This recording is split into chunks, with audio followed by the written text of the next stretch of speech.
have here. That might be a little surprise to a few of you. Be a little convoluted to get started here because we have a couple of Hassayampa Community Facilities District Board issues to take care of first. They're each an individual meeting. It should be fairly short. I don't expect a whole lot of discussion on them. And then we'll move into the voting meeting. Today is Tuesday, July 12th, 2016. This is a public meeting of the Hassayampa Community Facilities District Board. Roll call, please. Chairman Oberg. Here. Member Lamberson. Here. Member Blair. Here. Member Lazell. Here. Member Orr. Here. Member Shiska. Here. Member Wilcox. Here. All present. First item. Item 1A, approval of minutes for the Hassayampa Community Facilities District Board meeting held on July 28, 2015. Any comments, discussions? Do you have a motion? Mayor, I move to approve the Hassayampa Community Facilities District Board meeting minutes as presented. Second. Okay, I have a motion and a second. Vote, please. Passes unanimously. Okay, now, go ahead. For B. Item B, public hearing and adoption of budget for Hassayampa Community Facilities Districts for fiscal year 2017. Before we go to the public, do I have any comments, questions from the council on item B?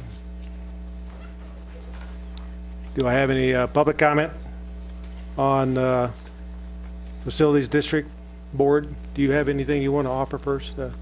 Maybe prime the pump? Probably just real quickly, for the way of background, the Community Facilities District, of course, is the Hassayampa on the screen are the two districts that we're talking about. The pink one, which is Hassayampa, the blue one, which is Hassayampa 2.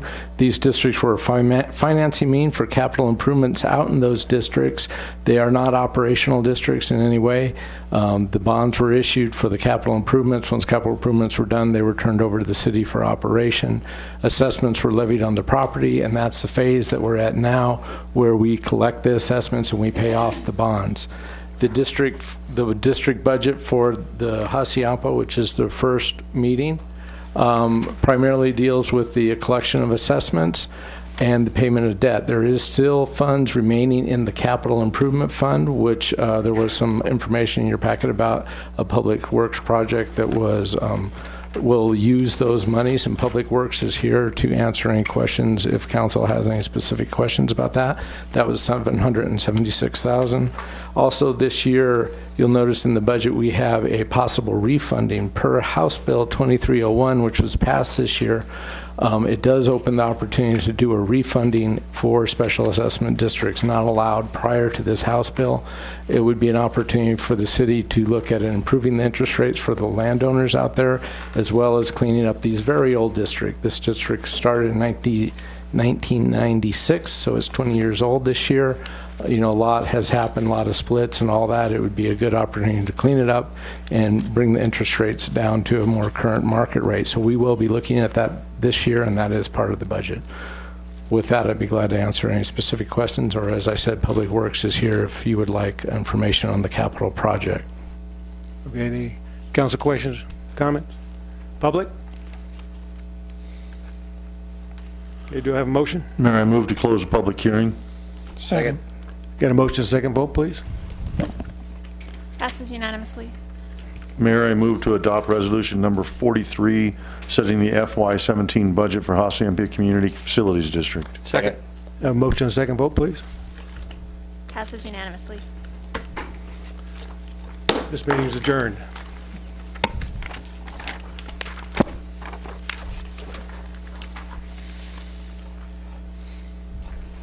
Today is Tuesday, July 12, 2016. This is a public meeting of the Hassayampa Community District Facilities District Number 2 Board. Roll call, please. Chairman Oberg. Here. Member Lamberson. Here. Member Blair. Yes. Member Lazell. Yes. Member Orr. Here. Member Shiska. Here. Member Wilcox. Here. All present. First item, please. Item 1A, approval of minutes for the Hassayampa Community Facilities District Number 2 Board meeting held on July 28, 2015. Have any question or comments on the minutes? You have a motion? I move to approve Hassayampa Community Facilities District Number 2 Board meeting minutes as presented. Second. Okay, a motion, second. Vote, please. Passes unanimously. Item B. Item 1B, public hearing and adoption of budget for Hassayampa Community Facilities District Number 2 for fiscal year 2017.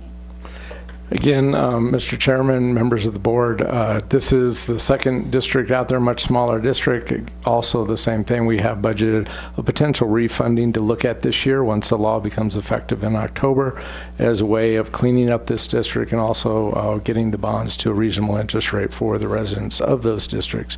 There is no capital funds remaining in this district. It was, again, much smaller, much tighter scope of capital improvements. So it is just the collecting of those assessments, paying of the bonds, and the possible refunding that's in the budget. Questions, comments from the council? Any comments from the public? Do you have a motion? Mayor, I move to close the public hearing. Second. Got a motion, second vote, please? Passes unanimously. Do you have a second motion? Mayor, I move to adopt resolution number 19, setting the FY budget for Hassayampa Community Facilities District Number 2. Second. Have a motion, second vote, please? Passes unanimously. This meeting is adjourned.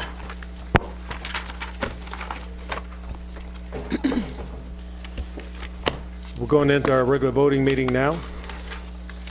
Tuesday, July 12, 2016. This is a voting meeting of the Prescott City Council. Do you have any introductions, Mayor Pro Tem? Yeah, I'd like to acknowledge all the folks that are out there in the audience from the Frontier Days Rodeo.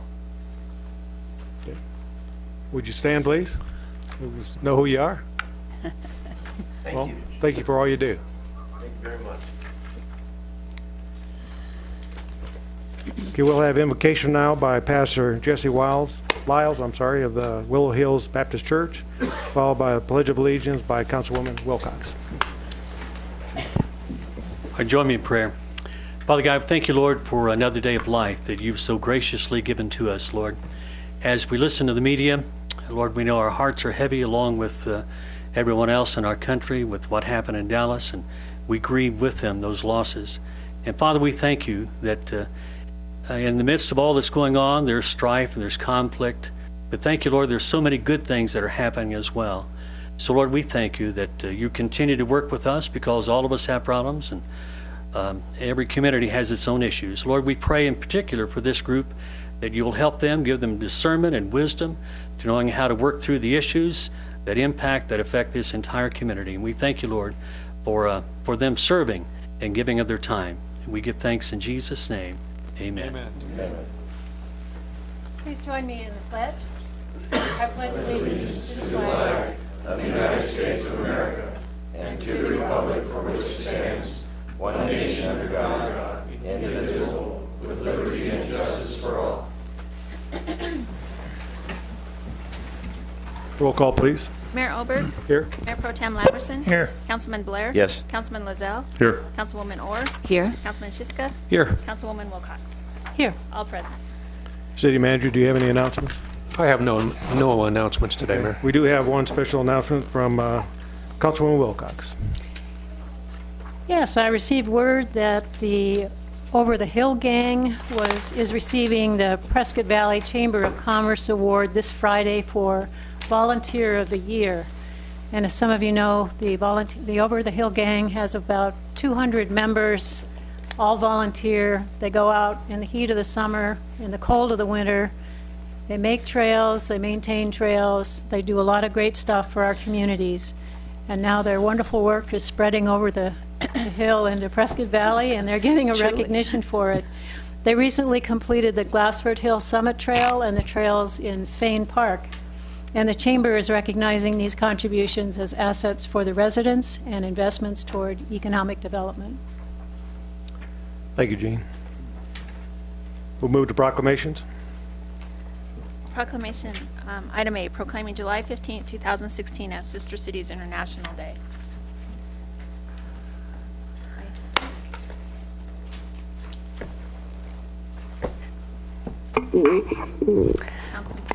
Councilman Cugnio. Thank you. Sister Cities International Day, July 15, 2016. Whereas a people-to-people program, now known as Sister Cities International, was inaugurated in 1956 by the President of the United States, Dwight D. Eisenhower, to establish greater friendship and understanding between the peoples of the United States and other nations through the medium of direct personal contact. And whereas, since 1972, the city of Prescott has entered into sister city relationships with Caborca, Mexico, Suchitoto, El Salvador, and Zeitz, Germany, and is proud to be a driving part of the Sister City International global network of cities. And whereas, through these relationships, the city of Prescott encourages the sharing of ideas and programs regarding tourism, economic development, student exchanges, and cultural diversity. And whereas countless city, county, and state governments and their leaders have been involved in global relationships due to Sister Cities International.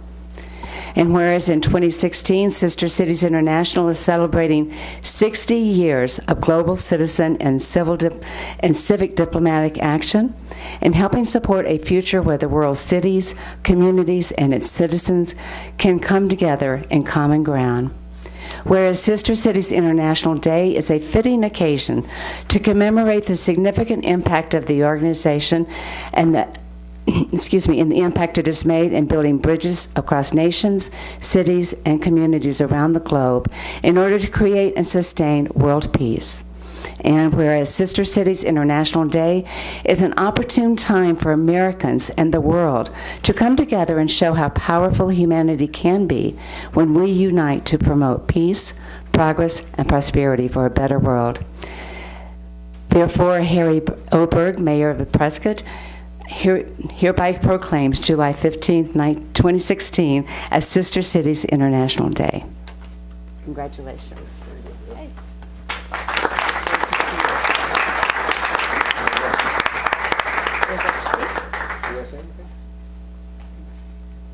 I represent the relationship between Prescott and Caborca and Prescott and Suchitoto, El Salvador. And the Prescott-Caborca organization has been consistently in force for 43 years. So we are happy to receive this. Thank you, Mayor Oberg and City Council. I just want to say, before I went to Europe, I never had an appreciation for wine or opera or art. And that's a big part of me now. And you know, if you think about with our sister city in Zeitz, Germany, for the better part of the last 100 years, we spent our time either killing or preparing to kill each other. We've had 2 world wars. We've had the Cold War, where we actually developed weapons to annihilate each other.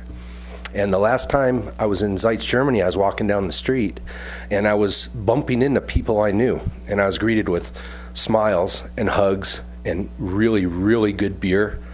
And that's kind of what Eisenhower was getting out there, was people to people. You can change things. When you feel that, you don't want to hurt each other. You want to spend time with each other.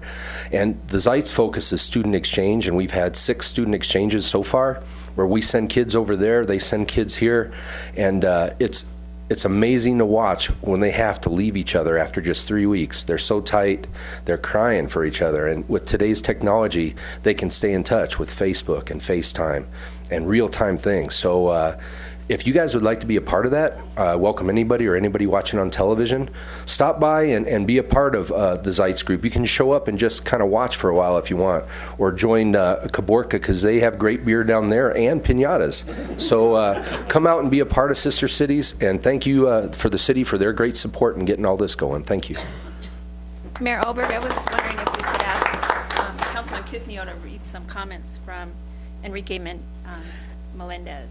Yes, and Enrique Melendez wanted to be here today, but he sends his regards. And before I read that, I wanted to tell you that we have 25 people coming from Caborca this weekend, starting the 15th, appropriately, and will be with us for 3 days from Caborca. And so, from Enrique Melendez, Dear Mayor Oberg, since I cannot attend the July 12th council meeting, during which time discussion will take place regarding sister cities, I respectfully offer my comments. El Salvador has been a proud member of the City of Prescott Sister Cities program for the past 10 years. It is important to note that without the support of Council Member Jim Lamerson and dear friend, Community Leader Elizabeth Ruffner, the start wouldn't have been as smooth. Council Member Lamerson's support came from the fact that El Salvador was the first and only Latin American nation that sent troops to Iraq following 9/11. Councilmember Lamerson gave me a United States flag that had flown over the 9/11 site, which I proudly presented to the Minister of Defense at a dinner attended by our United States Marine Corps contingent and the battalion of Salvadoran special forces that were flown to the Middle East the following day. As of today, the country has a dedicated small number of troops which are fighting alongside our forces in Afghanistan. Since then, we have been privileged to host a former mayor, city manager, and 4 council members to our sister city of Suchitoto. Prescott has been very generous to Suchitoto by donating an ambulance, providing funding to build Prescott Children's Park, and other financial contributions that made scholarships available to underprivileged students. As we move forward, with your support and that of the council, I want to express my appreciation to the City of Prescott community and invite them to visit a country who has always been at the side of the United States of America. Thank you. Enrique Melendez, Consul, Republic of El Salvador.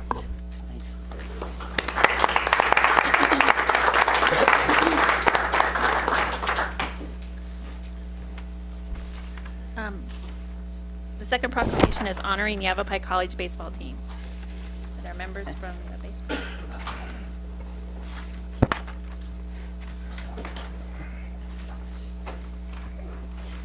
Oh. All right. Well, it's my privilege to read a proclamation honoring the Yavapai College baseball team. Whereas on June 4th, 2016, the Yavapai College men's baseball team claimed the 2016 National Junior College Athletic Association Division I Championship in Grand Junction, Colorado. And whereas the Yavapai College Rough Riders posted a season of 49 wins and 20 losses, winning 14 of the last 15 games to qualify for the national tournament, with all of those games being played on the road. At the friendly confines of Rough Rider Park, the Rough Riders were 29-3. And whereas the Yavapai College Rough Riders won the National Junior College Athletic Association Division I Region I Championship and the National Junior College Athletic Association Division West District Championship, and whereas the Yavapai College baseball team had 3 players named to the Arizona Community College Athletic Association first team, including Brock Efan, Ramsey Romano, and Nate Easley, and 2 players named to the second team, including Chase Beal and Gavin Johns. Furthermore, 5 Rough Riders were named to the NJCAA World Series All-Tournament team, including Joseph Romero, Brock Efan, Rashawn, also known as Turtle, Kuhuala, Ramsey Romano, and Nate Easley. Additionally, Rashawn Turtle Kuhuala was named the Tournament Preston Walker Most Valuable Player. Nate Easley was named the Jay Tolman Most Outstanding Defensive Player, and head coach Ryan Kugel was honored with the Bus Bergman Coach of the Year. And whereas 3 Rough Rider players were honored for their efforts in the classroom, being named National Junior College Athletic Association Academic Student Athlete Award winners, including Dylan Enwiller, Michael Hicks, and Christian Magi. Now therefore, I, Harry B. Oberg, Mayor of Prescott, do hereby recognize and honor the Yavapai College baseball team for winning the 2016 National Championship and wish the team continued success next season. Congratulations. Thank you.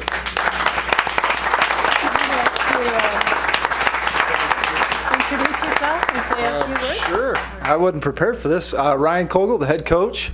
Very, very honored and proud to be here. Thank you, Mayor, for the honor. And I tell you, the city of Prescott pretty much recruits our team for us, especially mom and dad when they can come visit and take a trip down Whiskey Row. But no, very grateful. The great support of our college, our community, great baseball community. If you're not a baseball fan, come on out. But thank you very much. I think we can only attribute the success. Mayor Oberg actually threw the first pitch out on the first game at home, so Mayor, that's your success. But this was a great team, and it was led by a great staff with Ryan and Jerry Dawson and Kyle Wise. Watching all those games up at the national tournament, I'm really not sure we were the most talented team, but we were certainly the best team, and that's attributed to the coaching staff for sure. So thank you very much for that.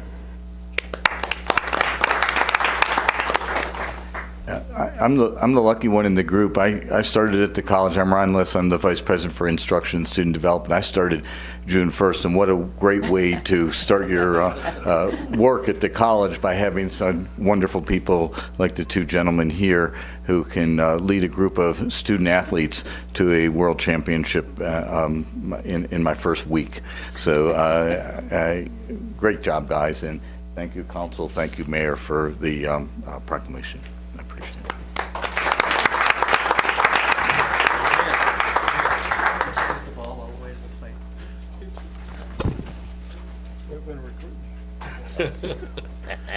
Okay, we'll move to presentations. Presentations, item 8, Chamber of Commerce, introduction of new businesses. I don't see Mr. Sneller here, so we'll move on. I guess no news is good news. Yeah. Move to B. Item B, recap of 2016 Whiskey Off-Road by Todd Sadow.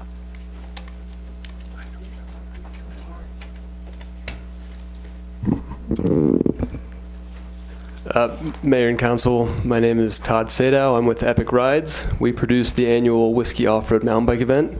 Thanks for having me here today. I am here to report on the 2016 event. We're going to start off with a couple of videos that are just some footage from the event this year.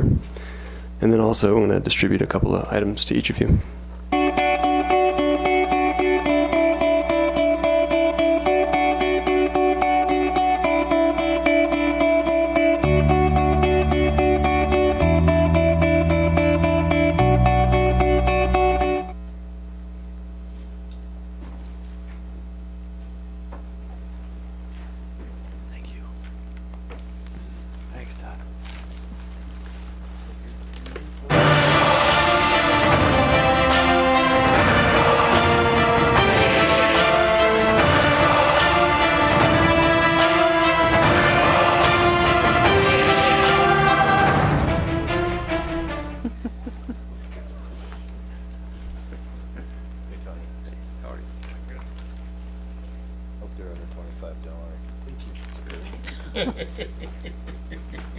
Thank you. Leaves the best for last. The beer glass is empty. Yeah. I love holding my car. It's okay. It's good to see you. Thank you for being here. I'll bring it tomorrow.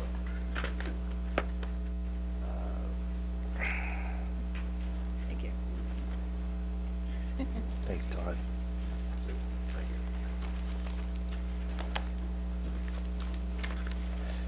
Okay. So, did everybody get to see the videos?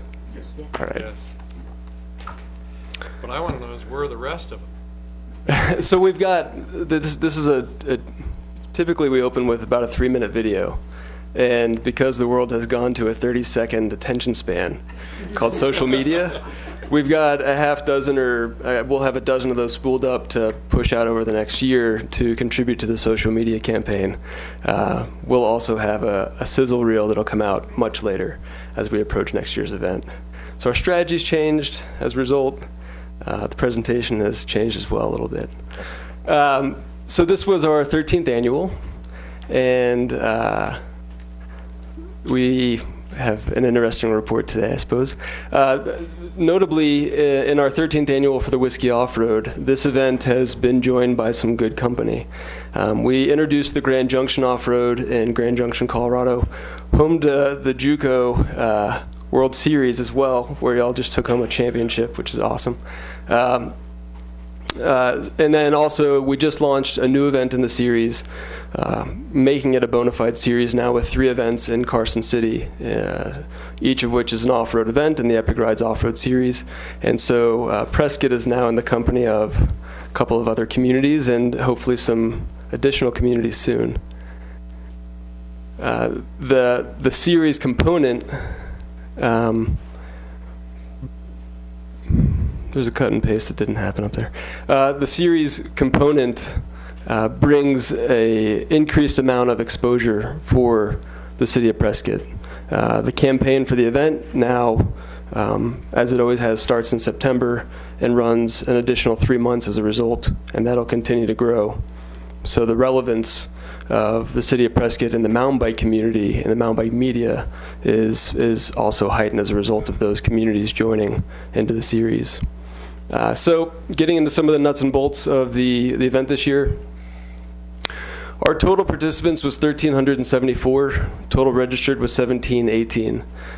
That's the biggest disparity between total registered and total attending that we've ever had. And the theme of the event and this report is, this is our 3rd year in a row of rain. And for an outdoor event, rain is not always a good thing. The good news is that the rain wasn't as bad as the last 2 years this year. We made some very significant changes. We changed the course, we changed the venue this year. And the reports, the rain that fell was mild. And it made the soil tacky, and we call it hero dirt.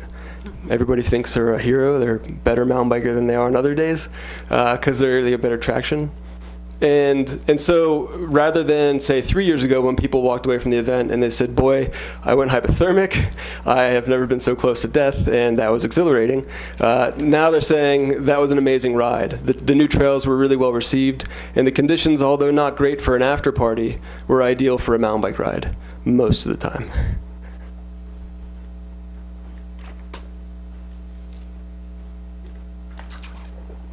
Our sample size, 500 people responded out of the almost 1,400 that rode.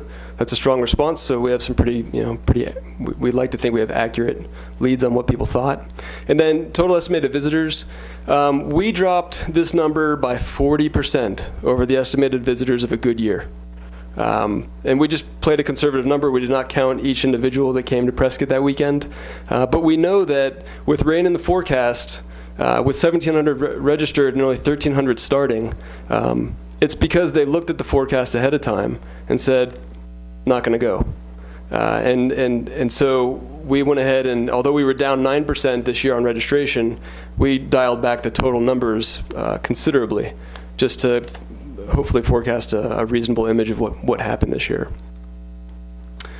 Growth rates, 2013 is when we had just about reached our 2,000 rider limit.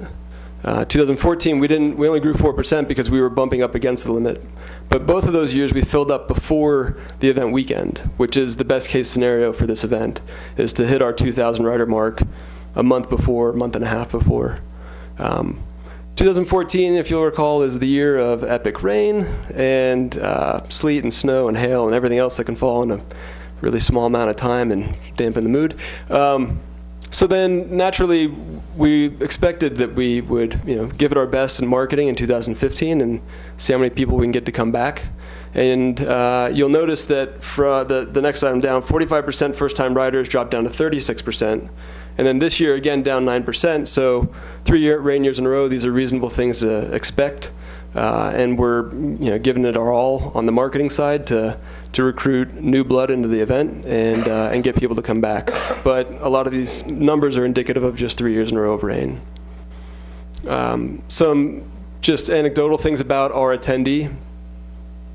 They spend almost 30% of the money that they spend in the community on lodging and almost 25% on food and drink during that weekend. Something that's also good to see is the 7%. They spend very little towards groceries because they're eating meals at restaurants and buying beverages at the watering holes. Rider party is it's nice. People show up in droves, they bring friends and family, and they have a great experience together in your community here. And that's what that suggests. 26% traveled in a party of 2, 43% traveled in a party of 4 or more. And then household income, this is a demographic that you're not going to find them hanging from your lamppost at 2 in the morning. They're here to have a good time. They're also family-oriented, career-minded, and mountain biking is their active, healthy lifestyle pursuit. So just about half of them are over $100,000 household income, a little over half. Notably, 11% are over $250,000 household income. Where are people coming from to your community? So a notable number here, 16% from Yavapai County. That number's up. It's about 4 to 5% higher than it traditionally is, and higher than we'd like it to be. And I think that that's a product of less people coming from out of town for the event. So I don't think that the total number of people attending from Yavapai County is up. I think the total number of people attending from out of town is down, which brings up the percentage. Off-road series participation, a little cross-pollination between the events.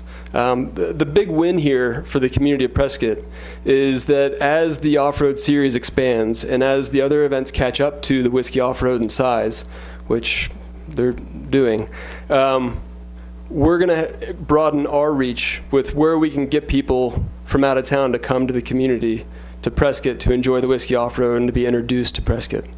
And so in our first year of having 3 events, they're not huge numbers, but there's certainly people that are traveling between 1 or 2 or all 3 of the events.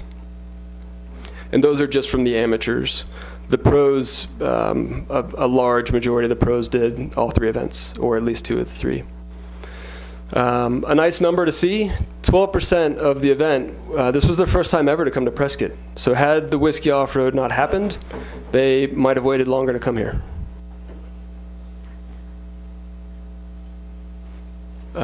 Accommodations, just about 3/4 of them stayed in hotels or rental properties, Airbnb type properties. That of course is a big contributor to the tax base. 12% camped, and then 15% stay with friends or family. The duration of people's stay is always nice to see. 15% one night. The way the event is structured, everyone needs to be here Friday to pick up their packet. So that guarantees 1 night.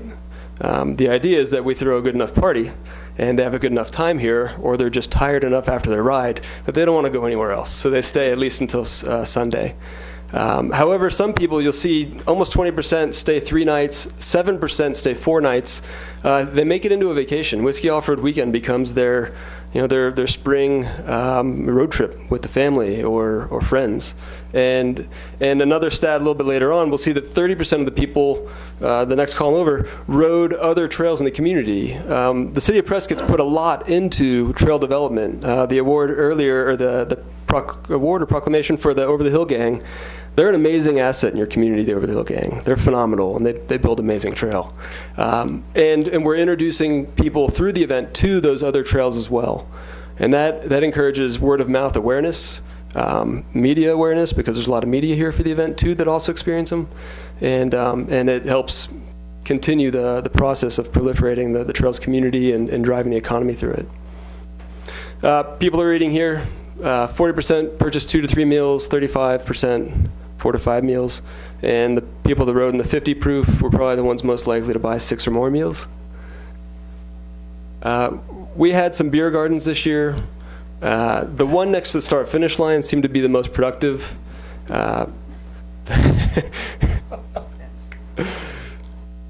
Let's see here. A big statistic here, and this number is up. The bottom of the middle column, 52% pre-rode the course before event weekend. So that's an additional visit for those people to come here and prepare for the event. We always communicate to our riders that there's no substitute for a pre-ride. Knowing where the top of the hill is or what's around the next turn is a big contributor to having a successful ride day when event weekend rolls around. That number over the last few years has been down as low as like 35%. We changed the course this year through a lot of cooperation from the city, the county, ADOT, of course, Prescott National Forest Service. And from that, we saw the pre-ride numbers go back up too. So that's encouraging.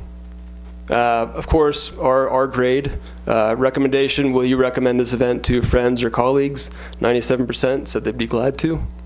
And a big statistic for y'all, for the city of Prescott, 72% plan to return for a non-mountain bike related reason this year.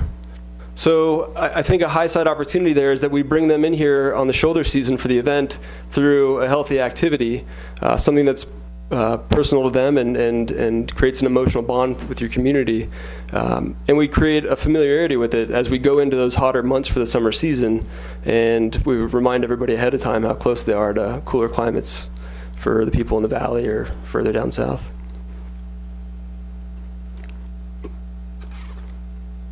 I mentioned earlier the 15-minute videos, 15 seconds, excuse me.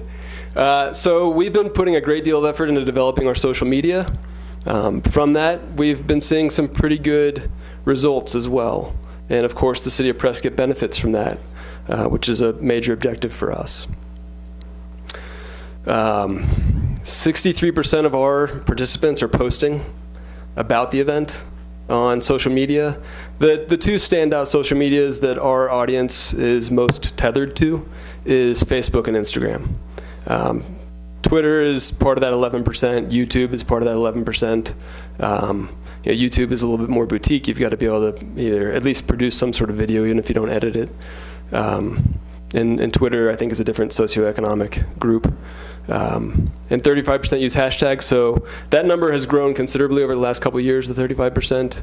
So we're getting more savvy with conveying to them what hashtags we want them to use, which creates a giant archive of imagery for the different words that are tagged. So the grid on the right this is from the Facebook pages, and this is just from the Whiskey Off-Road and the Epic Rides page. It does not include Grand Junction or Carson City, where we also speak with some frequency about the Whiskey Off-Road. So 77 posts on the Whiskey Off-Road page specifically spoke about Prescott. And combined across the two pages, we had a total of 625 posts. So between sponsors, other host communities, and community of Prescott received 77 posts. The impressions, 280,000 on the Whiskey Off-Road page, 3.7 million on the Epic Rides page across the pages combined. Engaged users, so this one is probably the most important of all of them. 10,000 clicks, 10,000 clicks from individuals on posts that were about the Whiskey Off-Road in Prescott. Okay, so that's an engaged user that actually connected with a post, and maybe even more importantly, not your average post, because this is someone who hopefully was also anticipating coming here. So they were engaged online, and then a week, a month, however far along later, they showed up at your doorstep, and they had a good experience here. And then of those, the 10,000 engaged users, apparently 400 of them clicked twice on something. But as far as engagement across all the Epic Rides page and the Whiskey Off-Road page, we had 127,000 clicks for the Whiskey Off-Road. That's pretty strong engagement. We're happy about it. I think it's good value for the city of Prescott too. Earned media, so this isn't a post on Facebook, this is the media talking about the Whiskey Off-Road in Prescott, Arizona. This isn't buying an ad, this is the media talking about the Epic Rides Off-Road series and the Whiskey Off-Road. We're still waiting for a final report across the three events, but we estimate probably at least 70 million in reach, potential reach, and the value of that earned media for the Whiskey Off-Road in the city of Prescott is going to be around $50,000. that's conservative. We actually expect it to be higher. We have a third event this year. The industry has been very favorable to us. The media has been very attentive to all three of the events. As we set out to do almost 10 years ago, we're changing the landscape of mountain biking. The Whiskey Off-Road is the leader in that process. And the industry remains very excited and engaged in what happens here in Prescott. We had some pretty flattering things said about the event in the media. Even with a little bit of rain, the quality of the racing remains very high. And so they continue to talk highly about the events. Looking forward, we want to get our rider numbers back to the 2,000 person cap. That's a big priority. It's important for the community of Prescott, and it's important for the series too. So I can assure you that'll be a major focus for us in our marketing efforts for 2017. We would now having 3 events and having been through the 3 events, which is different from having introduced events in the process, which can be a pretty wild ride at times. We know we can further cultivate the media coverage. We can get better international coverage, and we can push out better stories and angles. So we look forward to cultivating the media component next year. And we might actually reach out to y'all as individuals to play a role in that if you're okay with that. Female participation, this has been on our looking forward slide at this report for the last 5 years. As long as we've had a cash purse, which has always been equal payout. And we're going to continue to leave it on there as a priority for us, and we're going to continue to drive more female participation into the events. The good news is over the last couple of years, the industry has also started to follow suit. So we're seeing a huge emergence of female mountain bikers, which is an entirely welcomed and new demographic at the table that is great for all obvious reasons. This year, with the city administration and staff support, with the county's support, with the Forest Service and ADOT, we made a lot of changes to the event. We changed the footprint downtown. We changed the course, used different and new trails, part of the Prescott Circle Trail, which helped us market the Circle Trail to the bigger audience that we reach out to. We need to refine that now. So we're going to spend the next year looking at how we can make it operate smoother. There was undeniably some wrinkles that need to be ironed out, and we've discussed it internally on our end quite a bit, and we look forward to ironing it out and making it a smooth operating weekend, again, going forward. And we've got, for 2017, we're not going to add any events to the series. We're going to stick with the 3 that we have. As we've done here, as I just mentioned, as far as refining the production, we add, we change things, we add things, and then we refine them, and then we take another step. This is a slow growth series, and I'll probably end up 85 years old before we have all of our events done. But it seems to work well, and I think it also makes it more sustainable and more rock solid for the future, so that it's not a flash in the pan for anybody. Excuse me, Todd. Considering the weather, how did your vendors feel about the event this last year? They found it, the feedback from them was that they had good visitorship in the expo. Is that what you're referring to? Mm-hmm. Yeah, they had good visitorship. They had, the people that were selling felt like they had good sales. Our benchmark, the biggest cycling event in the country is called the Sea Otter Classic in Monterey, California. And it's a whole different ballgame. We're really focused to backcountry mountain biking, whereas they literally include every discipline of cycling. And a good benchmark for us is the vendors that say they can come here and have more personal interactions in their expo here than they do at that event. And we received quite a bit of feedback with that sentiment this year. Thank you.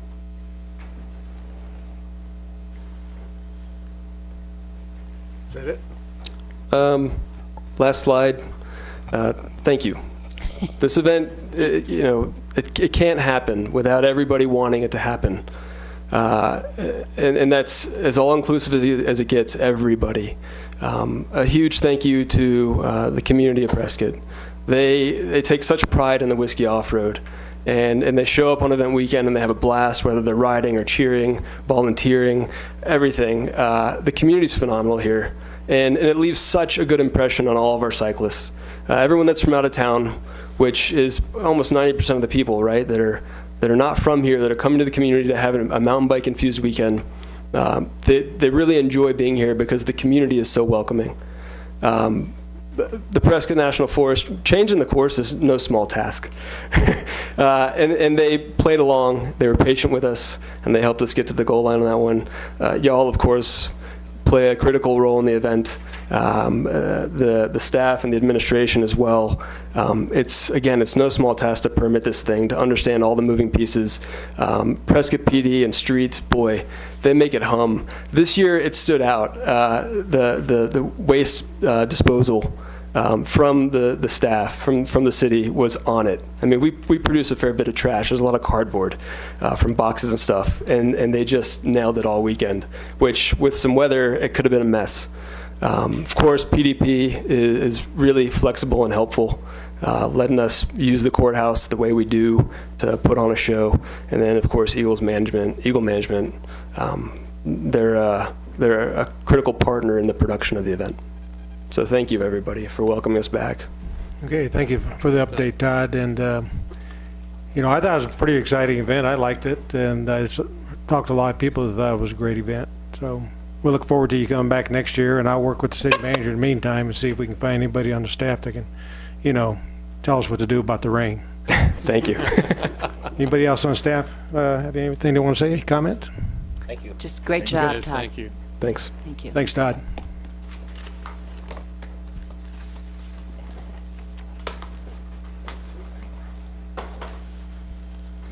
Item C. Prescott Meals on Wheels outreach presented by David Marstone.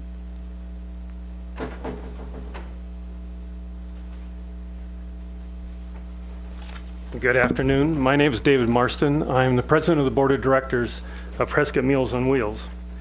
Each day, Prescott Meals on Wheels delivers nearly 200 meals throughout the community. The recipients are people who cannot procure or prepare food for themselves, either because of a physical or cognitive constraint of some kind. But it's not just a meal. The daily visit by our drivers also provides vital social interaction. Our clients may not see another person through the day except for that driver. And it also provides a basic wellness check. So in total, this results in the ability for that person to live independently in a safe and dignified manner for as long as possible. And no other service does what Prescott Meals on Wheels does. I'd like to emphasize that Prescott Meals on Wheels is not just for those of modest means.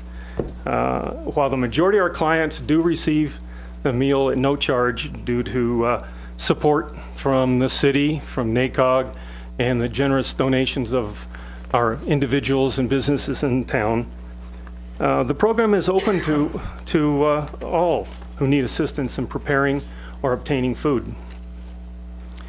We do ask a nominal payment from those who have adequate resources, but we work with all of our clients to make sure that no one goes without.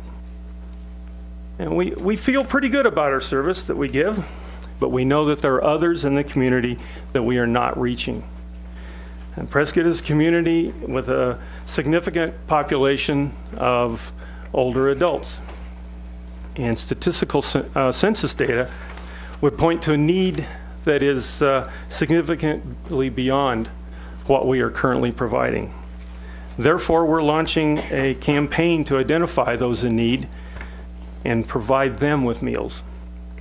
So to realize our goal of serving all in the community, we need help. We need help from the civic and social agencies, friends, families, neighbors, all of the above, to contact us about those who are not being served. This presentation that I'm going through is one part of our effort to publicize this initiative. In addition, we'll be distributing a brochure. I'm going to leave some copies with Dana.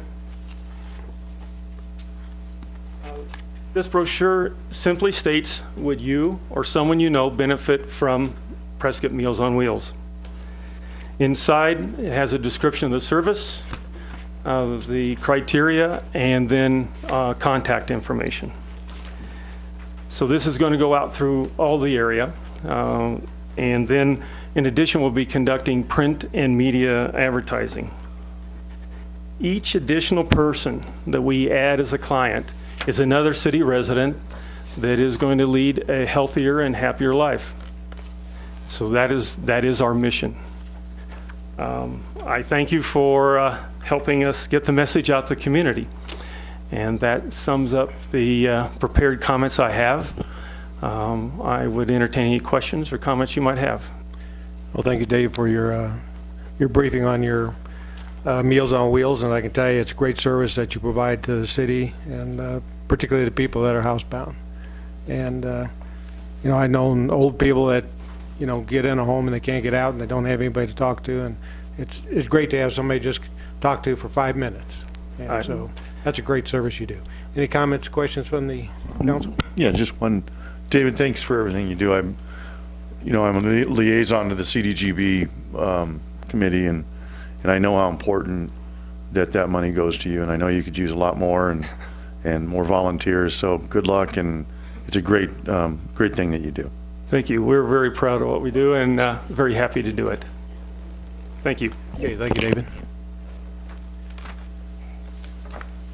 Okay, that completes the presentation. Before we go into the consent agenda, I'm going to move up one item from the regular session, which is item G. Clerk. Item 3D, adoption of resolution number 4348-1557, supporting the Prescott Police Department and law enforcement officers nationwide who serve and protect our communities. Go ahead and read the resolution. I'll go ahead and read the resolution. Resolution number 4348-1557, a resolution of the Mayor and Council of the City of Prescott, Yavapai County, Arizona, in support of the Prescott Police Department and law enforcement officers nationwide. Whereas the men and women of the Prescott Police Department and law enforcement agencies nationwide are dedicated to protecting and serving their communities with honor, dedication, and integrity. And whereas those called upon to protect and serve selflessly sacrifice and put their lives on the line daily to protect us and our property despite the emotional stress upon themselves and their families so that communities remain safe and secure. And whereas the City Council of the City of Prescott and our community grieve with others around the country in the wake of the reprehensible shooting in Dallas, Texas, especially the law enforcement community, which lost 5 officers in the line of duty, and whereas no attack on law enforcement can ever be tolerated, and whereas the citizens of Prescott stand with and convey our deepest condolences to the victims, their families and friends, as well as the Dallas community, and whereas Prescott remembers and honors the sacrifices of all law enforcement officers who have lost their lives protecting the communities they were sworn to uphold.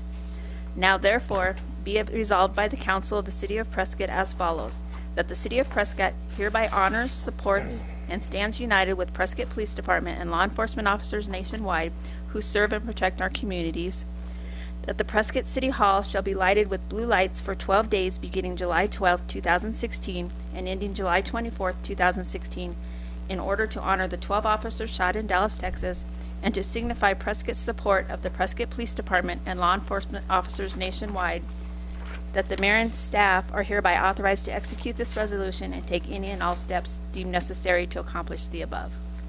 Thank you. Any comments from the council? Before we move to adopt the resolution, is there any comments from the public? Okay, do I have a motion? Mayor, I move to adopt resolution number 4348-1557. Second. Okay, a motion and second. Vote, please. Passes unanimously.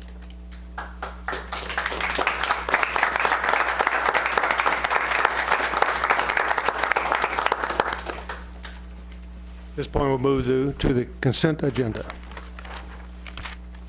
Consent agenda. Item A, approval of minutes for the June 21st and July 5th council meetings. Mayor and council, there are a couple corrections to the July 5th special study session minutes. On page 6, the first paragraph, the second line, the word debt should be replaced with the word delay. And the sentence should read, how much the delay would affect homeowners and commercial property insurance rates if the city moved towards an auxiliary volunteer emergency response.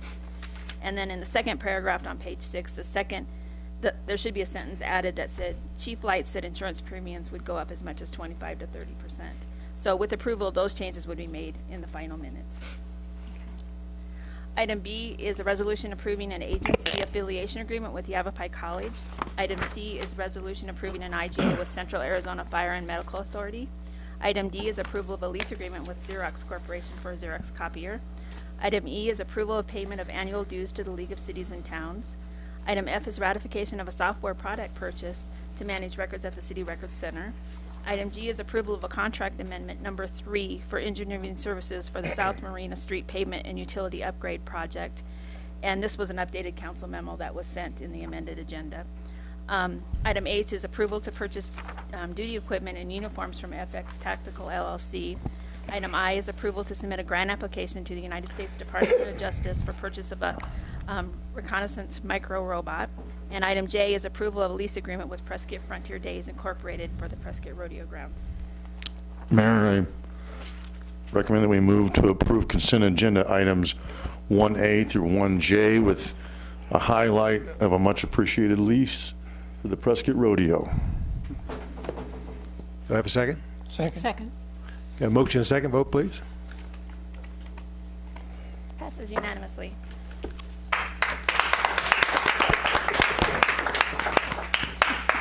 Thank you very much. You're welcome.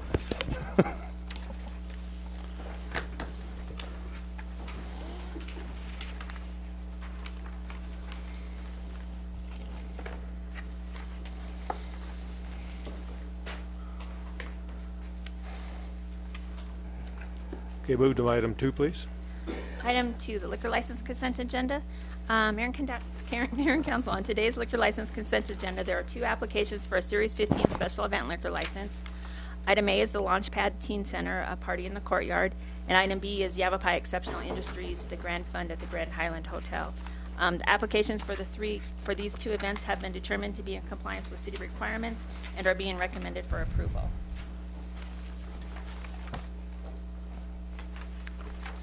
Okay, do I have a move to forward these special event liquor? Mayor, I move to forward special event liquor license applications 2A and 2B to the Arizona State Liquor Board with recommendations of approval. Second. Yeah, I got a motion and a second. Vote, please. Councilman Lozelle? Sorry. Passes unanimously.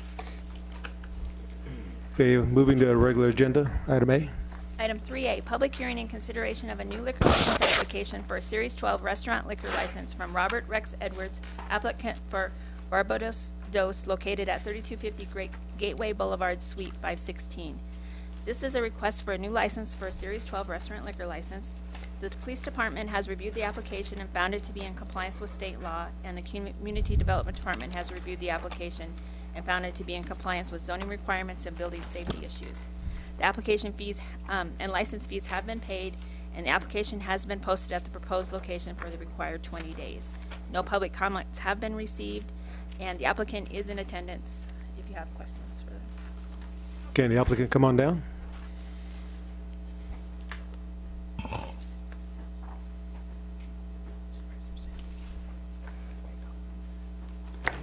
Why don't you tell us a little bit about your business? I know some people here would probably like to go visit you. Yeah, we just moved into the old Mikhail's at the mall. We're having the grand opening on Saturday night, and we just serve Mexican food and have a few TVs and have a pretty good time. Okay. Do you still have the location over at... I'll never give that one away. Yeah, okay. Any questions, comments from the council? No. Thank you. Perfect. Okay, thank you. Any public comment? Okay, do I have a motion? Mr. Mayor, I move to close the public hearing. Second. Got a motion, second. Vote, please. Passes unanimously. I then move to approve liquor license application number 121-33661 for a Series 12 restaurant liquor license for Barbados Dos, located at 3250 Gateway Boulevard, Suite 516. Second. Got a motion and a second. Vote, please. Passes unanimously. Good to go. Item B, please. Item 3B, public hearing and consideration of a new liquor license application for a Series 3 microbrewery liquor license from Scott Allen Whitney, applicant for Hometown Brewing Company located at 220 South Montezuma Street. Mr. Whitney is requesting a new license for a Series 3 microbrewery liquor license. The police department has reviewed the application, and the community development department has reviewed the application, and they're found to be in compliance with state law and the zoning requirements and building safety issues. The application and license fees have been paid, and the application has been posted at the proposed location for the required 20 days. No public comments have been received, and a representative from, or the applicant is in attendance, I believe. Come on down.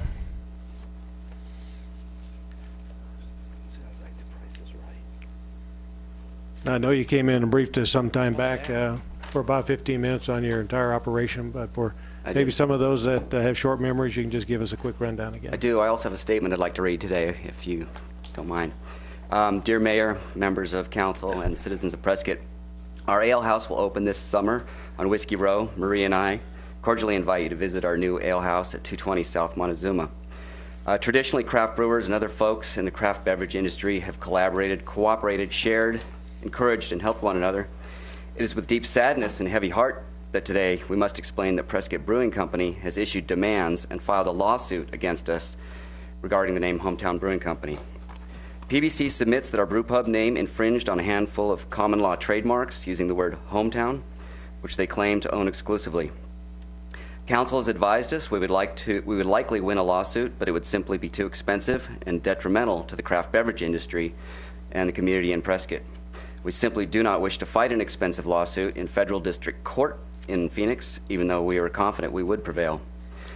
From this day forward, we'll be branding our business as Copper Top Ale House, a craft brewery in Prescott, Arizona, established 2016. We filed new trademark and trade name notices with all the appropriate entities, and we've canceled our prior trademarks. Other than those items which are already out in the hands of the public, which we have no practical way of recalling, we have destroyed or permanently modified all previous references to the old name, such as T-shirts, glassware, growlers, etc. We are now moving forward with the opening of our business and not dwelling on the past. We request that you look out for our new merchandise with our new branding and our new name. Sincerely, Scott, Marie, friends, Copper Top Ale House, Prescott, Arizona. Well, good luck. Any questions, comments from the? Yes. I just had a question of the city attorney.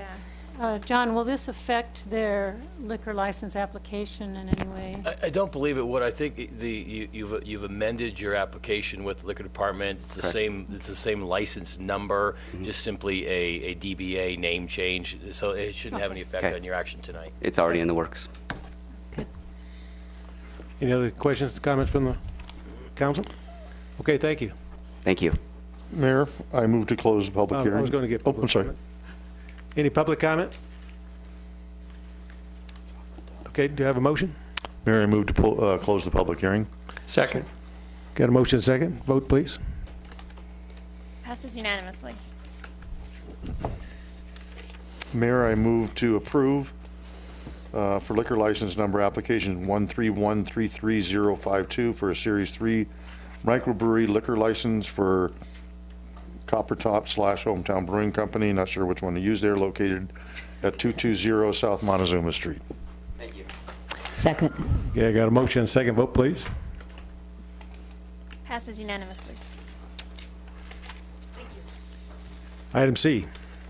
Item 3C, adoption of ordinance number 4989-1527, an ordinance of the mayor and council of the city of Prescott, Yavapai County, Arizona, levying upon the assessed valuation of the property within the city of Prescott, subject to taxation, a certain sum upon each $100 of valuation sufficient to raise the amount estimated to be required in the annual budget, less the amount estimated to be received from other sources of revenue, providing funds for various bond redemptions for the purpose of paying interest upon bonded indebtedness, and providing funds for the general municipal expenses, all for the fiscal year ending the 30th day of June 2017. Thank you, Dana. Mayor and Council, this is the ordinance to set the property tax levy for 2017. We had the public hearing on June 21st, as well as a roll call vote. This will actually set the primary property tax levy at $1,684,903, and it'll set our secondary tax levy, which is to repay the general obligation bonds that were used for the development of the Willow and Watson Lake, at $41,000 even. That will be the last secondary assessment on that because the bonds do mature at the end of fiscal 2017. With that, I'd be glad to answer any questions. Questions, comments from the council? Mr. Mayor. I have a question. Okay, I'll go with the first number I got up here, which is Councilman Lozelle. Thank you, Mayor. Mark, I have a question. With these two here, and if I understand right, one is to increase the property tax, correct? They're not an increase. The tax did increase. This is establishing the levy. Okay, thank you. Councilwoman Orr? So Mark, I just want to qualify this. So it says for a home valued at $200,000 in both 2015 and 2016, the combined property tax will actually decrease by 44 cents to $60 for the year. That is correct. So even though we're raising The levy. it's going to lower The rate. because of our activity. Because of new construction in the market, because of increased value of other properties, that type of thing. So the rate will actually be going down, but the levy will be increasing. I just would like that to be on record. And the primary property tax is used to pay for police and fire and the other general fund obligations. Thank you. Mayor Pro Tem? Thank you. I'm glad you said police and fire, and then you muddied up the water when you said in other general fund expenditures. Is there a way that by policy council can restrict property tax to funding only for police and fire? Property tax is part of the general fund revenue. It's for general governmental purposes. Council, of course, can obligate, I guess, different revenues and identify those for that. As far as establishing them into some sort of a special revenue fund that would be separate from the general fund would not really be practical, because property tax at $1.6 million doesn't come anywhere near the $22 million a year you need. Nor does 4 or 5. And I understand that, but we were sort of tasked with going to the bucket and looking at all avenues. Okay, well, one of the avenues as we move forward is, of course, contemplating what do we go ask the public? How do you want to fund? How do you want to pay for your police and fire protection in the city of Prescott? And there's more than one item in the bucket. It's just we haven't negotiated out what we want to go forward and ask. So it was a question. And again, you can identify during the budget process that the property tax is part of the general fund and will be used to fund police and fire, but it is still part of that general fund, and it is not, the council under current state law is not able to ask the public to increase that tax. They may not be able to increase the tax, but they may be able to restrict the tax. So I'm just asking the question mark, okay? Thanks. And City Manager, I think we sent a resolution, didn't we? Or an issue down to the League of Cities and Towns. Do you want to just briefly state what that was, what we're trying to do? Well, the City of Prescott, through its City Council, is interested in having a dialogue at the legislature, which is driven in large part by the public safety personnel retirement system, and more specifically, the unfunded liabilities.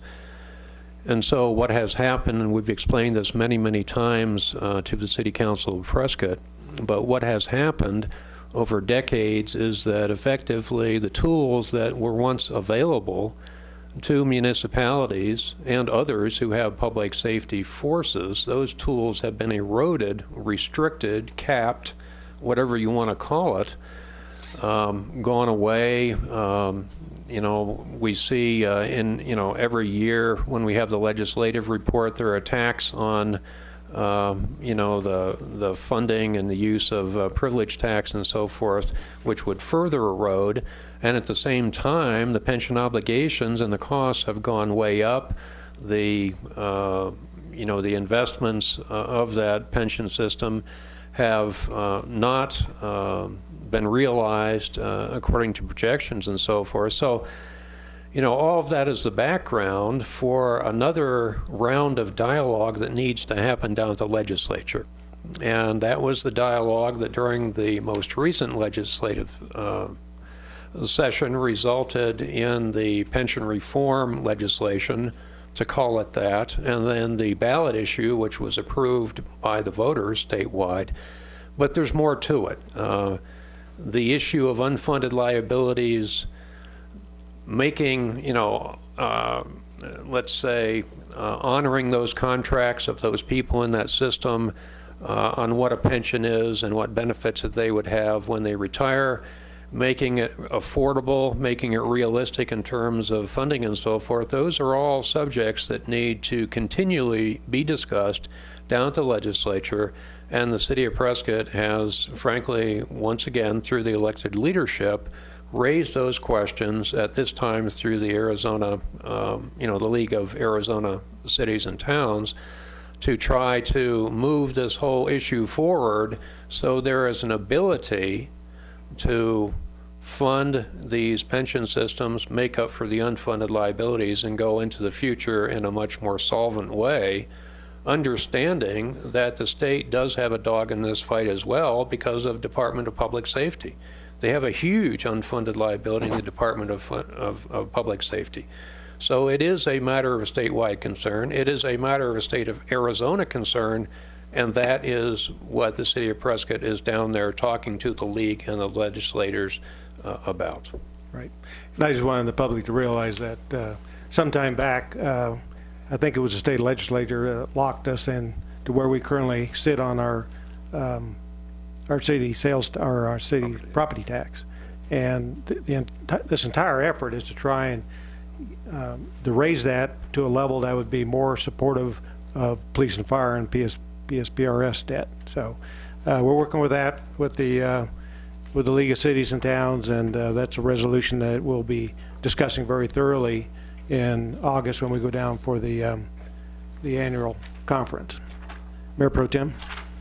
Thank you, Mayor. Here again, Mark, they're questions. They're not, you know, to where I'm trying to grill you or something. You know, our job up here is to try and come up with not only the money to resolve what we owe on a debt, which we don't know yet because it hasn't been resolved down at the legislature or down in the court systems with the police deal down there, Hall, whatever case, Parker Hall case. So we don't know what the number is, but we also have never come up with a affirmative mechanism in which to permanently assure management through the chiefs what to budget to. It's always sort of a negotiation at budget time because we don't have a dedicated source, restricted source, whatever you want to call it. Here's how we're going to fund police and fire. This is what we're going to pay. Are we going to use the first 13 million out of the sales tax? Or are we going to use what it always is dependent on is whether or not we're going to get some grants, whether we're going to get some shared revenues, which we've seen in the past. Both of those have flawed mechanisms to them. So I'm still out there searching for what to take to the voters for a question as to what makes sense, as to what the voters can buy. So I'm just asking those questions. Yes, sir. Councilwoman Wilcox. I know we're talking a lot about funding police and fire out of general fund, but there are a lot of other things that the general fund supports that we'll have to cut also. We just signed a lease or approved a lease with the rodeo grounds that obligates the city to pay for fixing the electrical system and other physical aspects of the rodeo grounds. We budgeted, well, I think we're looking at over $1 million just to fix the electrical system, and that comes out of the general fund. Our general fund supports not just library and recreation, but our economic incentives program. And if we can't remain competitive and attractive and attracting and retaining business and industry in Prescott, we're going to be on the losing end compared with our neighbors because they will be offering incentives. So this general fund is critical for a lot more reasons than just public safety. Any other comments, questions from the council? Any public comment? Okay, do I have a motion? Mayor, I move to adopt ordinance number 4989-1527. Second. Got a motion and a second. Vote, please. Passes unanimously. D. Item 3D, approval of annual support and licensing agreement with Tyler Technologies in the amount of $115,818 for the Munis Financial System various funds. Thank you, Mayor and Council. This is our ERP system. It takes care of all of our billing, our sales tax recording, our accounts payable, our payroll, our HR, all those things. The contract is with Tyler Technologies. The product that we use is the Munis Financial System, and the cost of support is 5% higher than it was last year, which is a pretty typical increase that we see each year on our support contracts. Questions, comments from the council? Any comments from the public? Do I have a motion? Mr. Mayor, I move to approve the annual support and licensing agreement with Tyler Technologies in the amount of $115,818 and authorize city staff to execute all necessary related documents. Second. Yeah, I got a motion and a second. Vote, please. Councilwoman Orr. Oh, I thought I did, sorry. Passes unanimously. Item E. Item 3E, approval of SI 16-003 site plan for 12 apartments in 3 separate fourplex buildings and water service agreement number 16-005, city contract number 2017-007, zoning industrial transition, APN 106-18-071, 106-13-25P, and the property owner is FL Brown Enterprises. Thank you, Dana. Mayor, City Council, my name is Frank Hall, Community Planner with Community Development. We're talking about a small apartment development located off of Willow Lake Road. We have the Prescott Commerce Center here and to the left side of the screen, and another residential community to the right, and a manufactured home park to the right as well. The project is for 3 fourplex apartment buildings. The site plan on the screen now shows the location of Willow Lake Road, right here to the north, and the 3 new fourplex apartment buildings located right next to each other on the site. Existing on the site right now is a single-family home and an office building.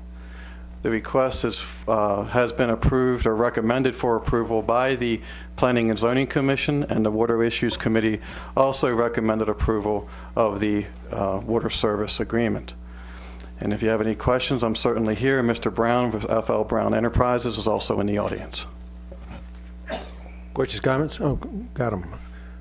Councilman Zell. Thank you, Mayor. Just a comment. Yes, I'm sir. familiar with Mr. Brown's development on Willow Lake that he's got there, and it's a great complex he has there, and this will be a nice improvement with what he's going to do here. Councilman Blair. We saw this project at the Water Issues Committee, and the committee has highly recommended it. I want to thank Mr. and Mrs. Brown for investing in the community and investing something that's sorely needed in this community, and that's apartments. So thank you for investing. Mayor Pro Tem. Thank you. I echo my fellow council. Also, as liaison to P&Z, this was fully vetted out at P&Z, meets all the criteria laid out in the general plan for a mixed use of housing availability in the city of Prescott. Meets all the criteria in the Water Issues Committee. I have no problem with this at all. Any other questions, comments from the council? Any from the public? Do I have a motion? Mayor, I move. Go ahead. Mayor, I move to approve site plan S116 or SI 116. -003. Second. Got to have a motion and a second. Vote, please. Passes unanimously. And Mayor, move to approve water services agreement number 16-005, city contract number 2017-007. Second. Motion and second. Vote, please. Passes unanimously. Thank you. Item 3F, adoption of ordinance number 4991-1529, placing a public safety sales tax measure on the November 8, 2016 election ballot. Ordinance number 4991-1529, an ordinance of the Mayor and Council of the City of Prescott, Yavapai County, Arizona, placing on the November 8, 2016 special election ballot the question of adopting a transaction privilege tax of 0.6%, the revenue from which shall be dedicated to funding Prescott Municipal Public Safety Department's operating budgets for services, personnel programs, and payment of the city's unfunded obligations to the Arizona Public Safety Personnel Retirement Systems, taking effect on January 1st, 2017, and ending on December 31st, 2026.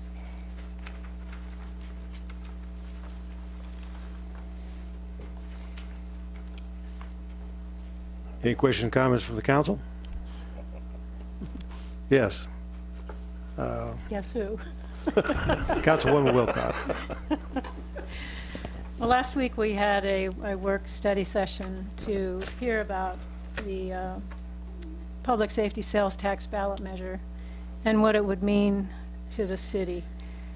And Allison Zelms presented. She told us without any new source of revenue, we'd be looking at another $1.8 million in cuts in the general fund.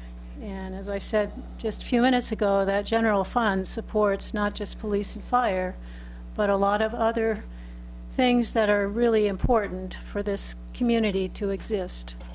Economic development, library, recreation service, not to mention the internal service departments in the city, human resources, finance, city manager, all those services that keep the government going. And we have won awards for our financial management and our budgeting process. And we have a lot of confidence in our finance department. Without somebody like that, as strong as that, we would really fall down. And we really, really need to find an additional source of revenue. My concern and motivation for wanting to bring this up before the deadline to call for a special election is that we need to get this before the voters in November so that, if approved, there will be time for the council to begin its budgeting process in January. If we wait for a March election, and if approved at a March election, we will only have maybe a month, at best 2 months worth of collecting additional sales tax to build into a budget that's pretty much already approved. So by then it will be too late. And I am very, very concerned about the strain on our public safety personnel. We have limited staffing, and I think they're too stretched out. That's my opinion in talking to people in both departments. I know they do the best they can, but it's a concern. You know, when people get too tired, when they have to work too many hours, they make mistakes. And those mistakes can hurt them, and they can hurt the general public. So I'm really pushing for a decision from this council to get this issue on the ballot in November as presented by Yes for Prescott. And the reason I like the format that they presented is that it promises an allocation of funding of some to operations, some to pay off the PSRS debt. Yes, we'd all like to pay it off in 5 years, but the survey showed that over 60% of the people are likely or more than likely to support a 6%, but not a 1% sales tax. 1% would be too much. It's dreaming. And if we wait for the state to bail us out, we're behind a whole nother year. And it takes 20 weeks plus to get a new recruit online, trained. And goodness knows, we want really well-trained police officers because we see what's happening nationwide. Training makes a huge difference. Getting the right people in the right jobs will protect our community better than anything. Same goes for fire protection. Training makes a huge difference. And I think we've got to infuse the system right now with supplemental funding. So that's why I'm really encouraging the council to adopt this resolution, get it on the ballot for .6, and allocate the 70-30 as stated in the Yes for Prescott Citizens Initiative. Councilman Lizelle. Thank you, Mayor. Well, I'm not as eloquent as Gene is. And first of all, I wanted to thank and appreciate all my other council, mayor included, for their reasons of why they express not going with this. But I just wanted to say briefly the reason I'm for it is we have a large number of group of citizens that have done the research, and it's sooner than later. And I have to agree with Gene that sooner is better than later. Councilman Blair. Well, first of all, I appreciate Gene's thoughts, and Yes for Prescott's efforts. I'm sitting here as a fiduciary of the people of the city of Prescott. I find it a little bit difficult to ask the citizens to support a .6 tax that does not accomplish the mission. We as a council don't know what's going to happen with the Parker Hall case, which could be another $40 to $50 million, could be $120 million. I suppose I could support the .6 if it were for 20 years, but to support the 06 for 10 years, and then 10 years we'll be back here, or even sooner, kicking this can down the road that doesn't accomplish paying off PSPRS or giving us extra funding for our police and fire department into perpetuity. I think it's the wrong language on the ballot. I think it's the wrong amount on the ballot. I think it's premature to be putting it on the ballot until we vet and figure out what the PSPRS debt is going to be in total. I support our police department, fire department in a big way. We just heard testimony today and through the budget that all those positions that we were short, we've got the police department with guys in the academy here soon. We have the fire department with 3 new people coming on board next month or the end of this month. I don't see the rush of urgency other than the fact that once again, the budget year next year, we're going to be shortchanged with the amount of money we're going to have. However, if we do our research telling the public exactly what we need, and I would support a 1% sales tax, public safety sales tax, into perpetuity, which means we'd have plenty of money for funding of the police and the fire department as well as paying off the PSPRS debt. If we can't get help from the state, I've had conversation with Governor Ducey. He promised me time to talk about the situation. It would all be nice if he would step up and enact a 1% sales tax for 3 years and pay off the whole state tax. But I think that the unknowns in my mind and uncertainty that I'm passing on to our citizens is the fact that we aren't going to pay off the debt if we go to this vote, and I can't support that. Councilwoman Orr. Yes, Mr. Mayor, thank you. I also want to thank the Yes for Prescott people. I know they put a lot of effort and a lot of work and a lot of thought into this. I was one of the individuals that was surveyed. But for me, the most important thing is that we need to win this. We need to go to our citizens, and we need a yes on what it is that we ask on the ballot. My concern in November, first of all, timing.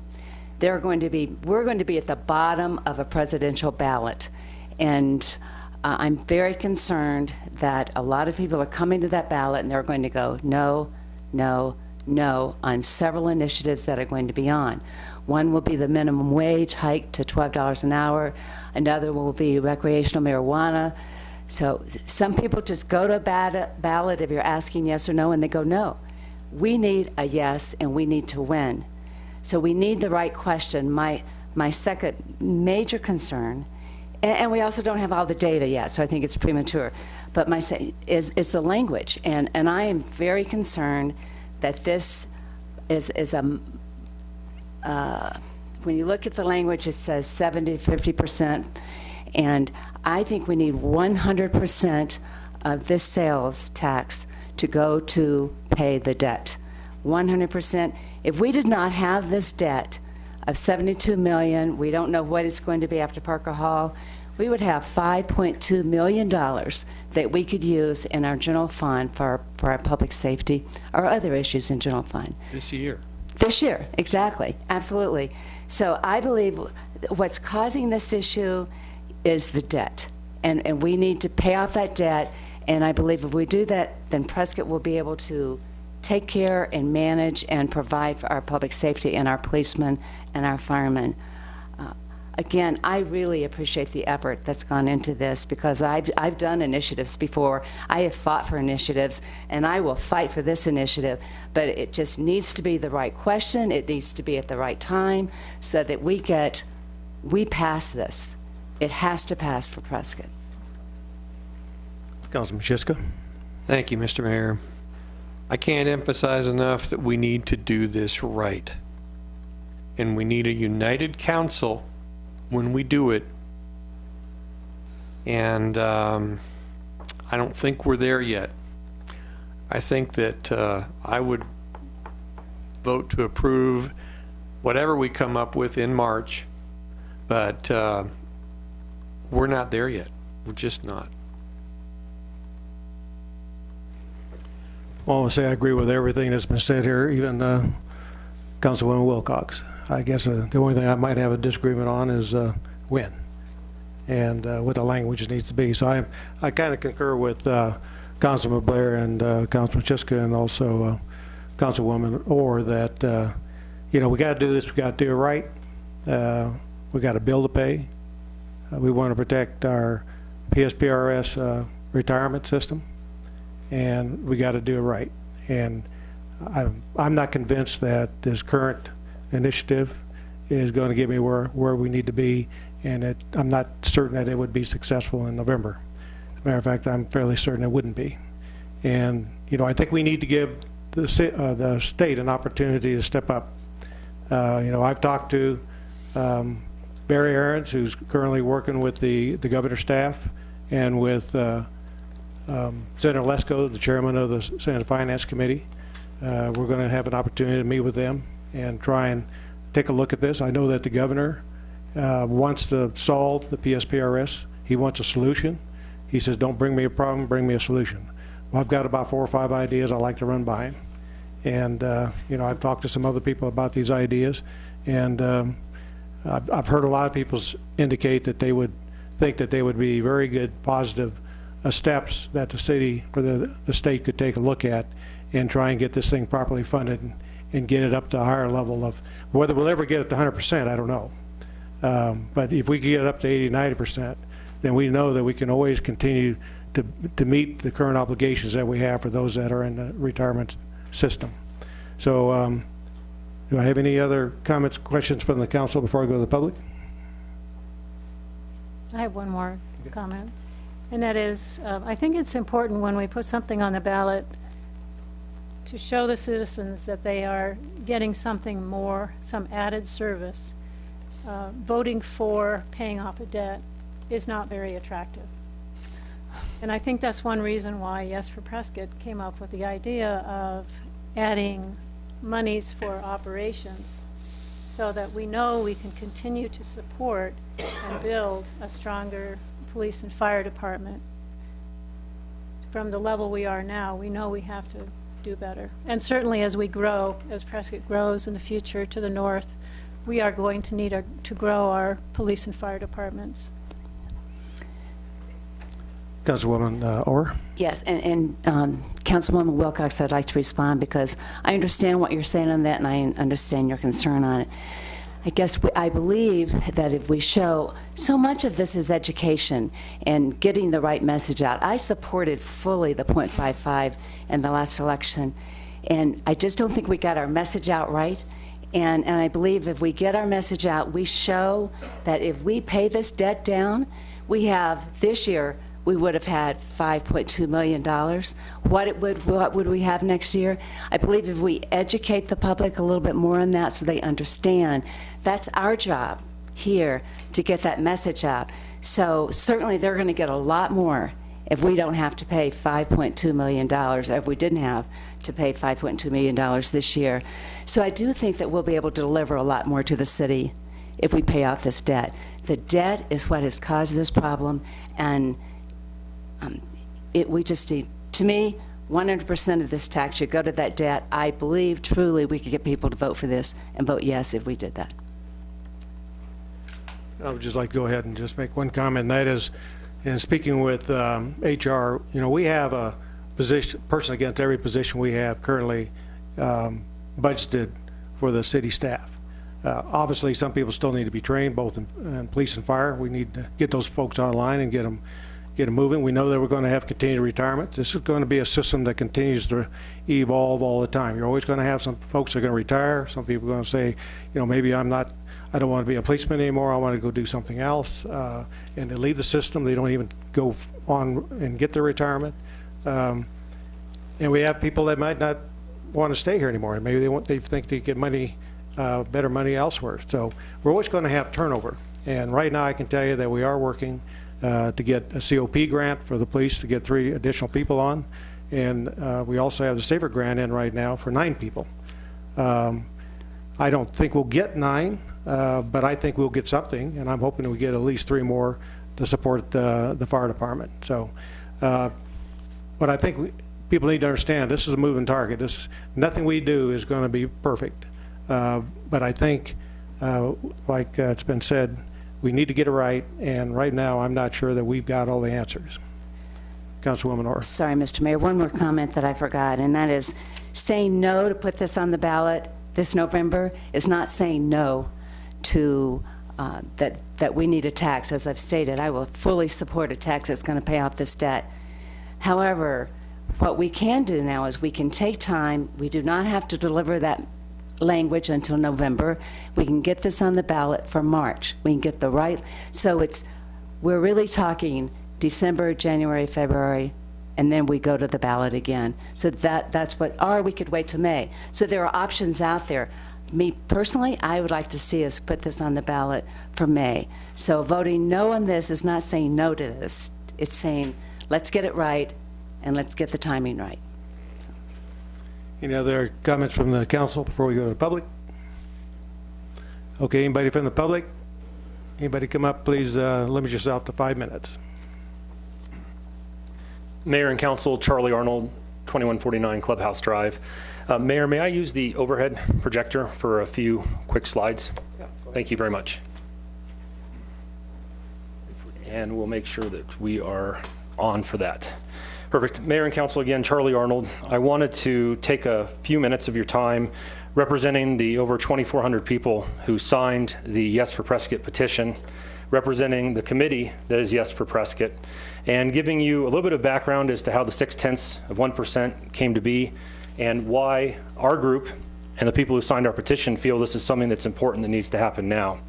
You need to recall that at the failure of the 0.55, the city was getting hammered about the open space funding and the voters' distrust of how the city was spending money and how people interpreted the way that that money was intended to be spent. People were concerned about the proposed length of the 0.55. They were concerned about the language that the city drafted and put forward. They were concerned about how we were going to deal with the operations side. So, Yes for Prescott came together and said, how can we address this from a grassroots level?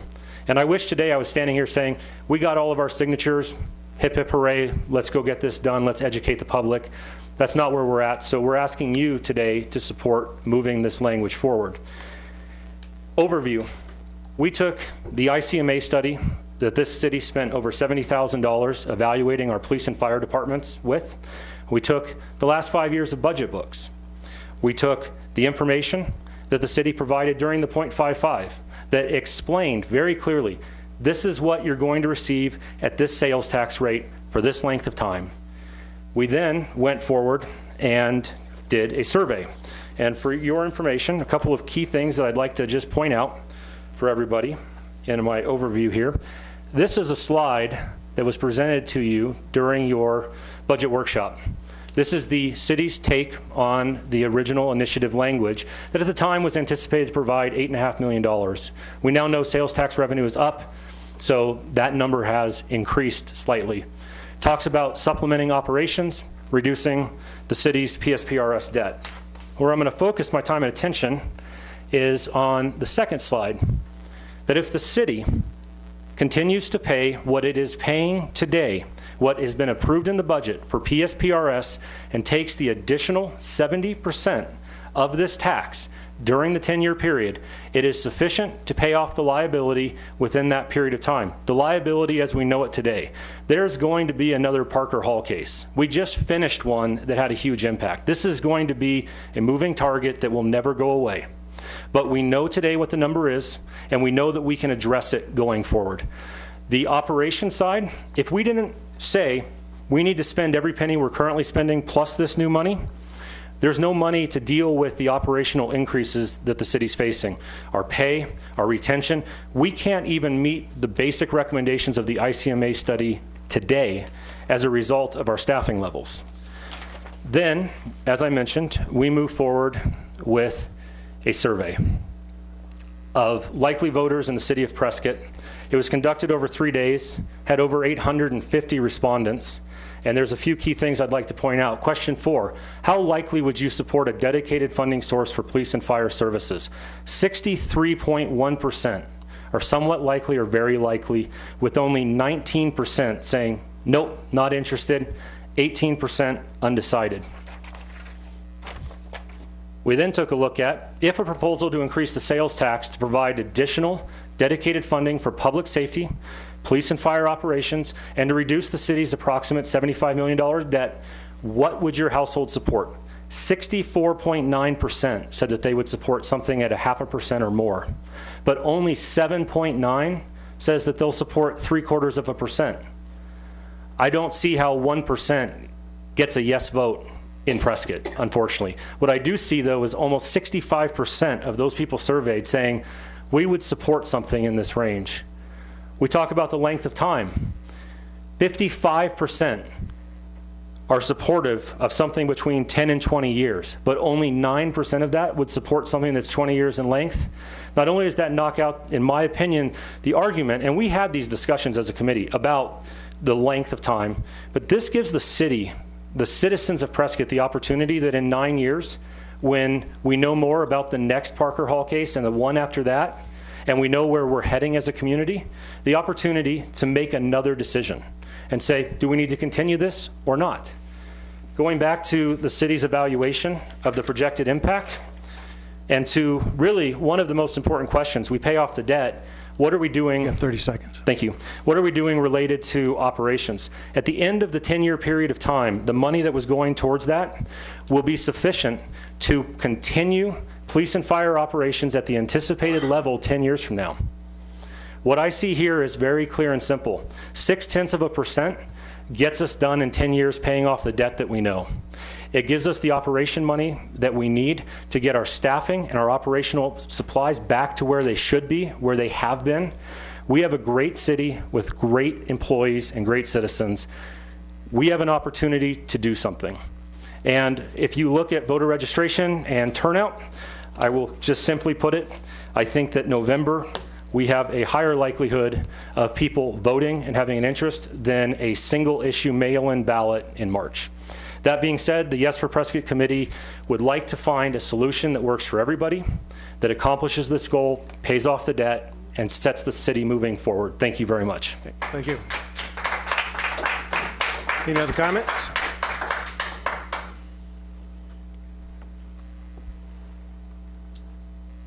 My name is Phil Good, 3022 South Park in Prescott.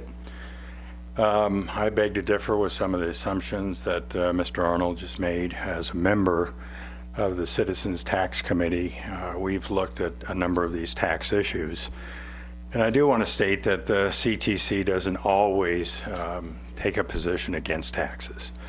CTC has supported certain taxes in the past, and we would support appropriately designed taxes in the future.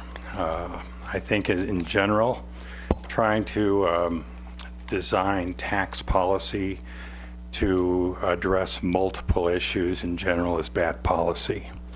If you need designated tax revenue to support public safety revenue or operations, then draft a proposal that addresses that and keep it simple. If you want to draft a proposal to deal with PSPRS, draft it and keep that simple. This proposal has a moving wheel on it.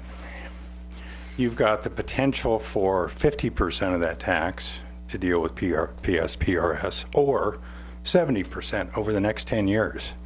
You will have 5 election cycles over that next 10 years, and there may be many different people sitting in these seats that may decide, we don't want to spend 70% for PSPRS, we're going to move that to 50. Will that be sufficient to pay off this bill? More likely than not, it won't even be close. The assumptions in this bill, even with 70%, are that the projections for the return on this PSPRS fund of 7.5% will be met. That's very unlikely. The last 10 years, this fund hasn't been able to average about 5%. This last year, they produced less than 2%. So that bill, just for the non-Parker Hall case liability, is likely to grow. And another one of the assumptions is that sales tax will continue to grow at about 4%. I think that is kind of a unlikely assumption also. So you're designing a policy based upon best case scenarios. And I can guarantee you that if you're down 5 years down the road after passing this, and you go back to the public and say, oops, we made a mistake, we're going to have to tax you more because we didn't get it right the first time. That's not going to fly. I think there is probably sufficient support for this tax if it's properly designed, if it's properly explained to the public in general, and you have time to explain it. To put this on the November ballot, there's a number of moving parts here, and the public needs to understand what they do and how they interact. And that's why I think combining two different issues together, plus a moving part of the 0.5 or 0.7, makes it really complicated for the public to understand it. So give it time to understand what the bill is. I mean, we don't even know what the bill is. If Parker Hall comes in and adds $50 million, you've got to have a plan that's going to be designed to pay off that debt and design it well. So timing is important. So in my opinion, it's insufficient and it's premature. So I would strongly support at the minimum delaying this until perhaps March or May, and then being able to design this in a way that will likely solve the problem. Bill, can I ask? 30 seconds. Okay. Can I ask a question? Sure. I've gotten in several conversations with people who are like-minded that the fact that it seems as though they would appreciate a smaller time period in order to pay off the debt. A 1% would pay the debt off, the debt we know about anyway, in 5 years. And I was just wondering if you could comment on less of a period of time to pay off the debt. Well, you would certainly reduce your accumulated interest rate on the liability. So that would be a certain advantage. And I have to object to the fact that the Yes on Prescott group surveyed 800 people. You're talking about less than 5% of the likely voters. And to project that percentage onto the entire likely voters to say that they would support a 0.6, but they wouldn't necessarily support a 0.8, I think is not reliable. I think a lot of people, if they understand this, would probably support a higher percentage and get that paid off faster with a smaller total bill. Thank you. Okay, time's up. Thanks. Thank you. Any other comments?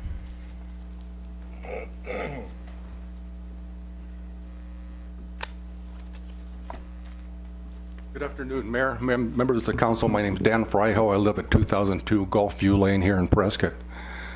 About a year ago, we were all talking about this subject in earnest. We all know what the situation was, and we all basically supported it. A very, very small percentage of voters voted it down, but then we have a very, very small percentage of voters, period. And that's one of the unfortunate parts. What I'm here to ask you today is to at least reconsider, and don't vote against this because I think the mood's already to vote against it, but to reconsider where there might be other options. And the reason I bring that up is because you're in a tough position. When I was hired 4 years ago, the debt was about 32 million, I believe. And when I asked the question, why aren't we doing anything about it? The only answer I got was, it's complicated.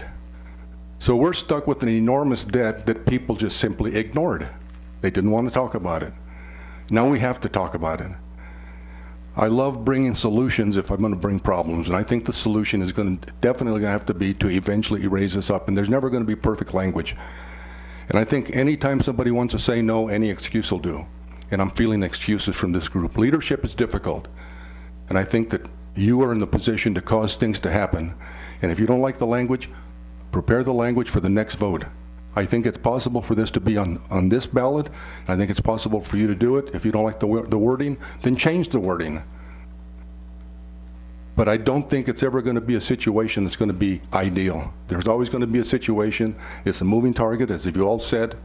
And when you talk about the idea of waiting for the state's not going to do anything.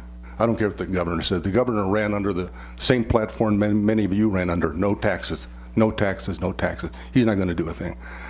We knew that the state wasn't going to do much except to help the PSPRS in the future, and that's all they've done. We cannot rely on the state. We have to rely on you folks. So what I'm here to ask you is don't vote no now. Table it, do whatever's necessary, discuss it a little bit more, see if there's more options, see if there's more opinions. The anti-tax group, I love the idea that they have suggestions. The last time I talked to them, they said, we don't make suggestions, we just take positions. I love the fact that they've got suggestions. I'm asking you to please reconsider. And it's not just fire and police. This is services, and that's what you folks are here for, to provide services. The issue here was created by whether it was bad decisions, bad investments. That's over with. That's done with. We all know that. We're talking about basic services, not just fire and police pensions. So I hope you'll reconsider, and thank you for your time. Councilwoman Orr's got a comment. Yes, Dan. Yes. I would like to say this council is not ignoring this issue. I think we're being very proactive. We're saying let's get the timing right, let's get the language right, and let's get this done. Let's get our message out. For you to say that we're just passing this on, the mood is not, I will tell you that is not true. What I said was that other councils have passed it on. Okay. And I think it's time to make a decision. Well, we need to make the right decision at the right time so that this passes for the city of Prescott. Then And I will tell you, this council has worked hard on this issue, and we will continue to do so. Well, if I can just make one last recommendation, and it's really a reiteration, do it. Do it now. Don't wait. We need to do it at the right time, Dan. Any other comments?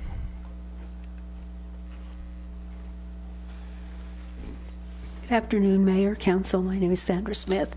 I'm at 701 White's Bar.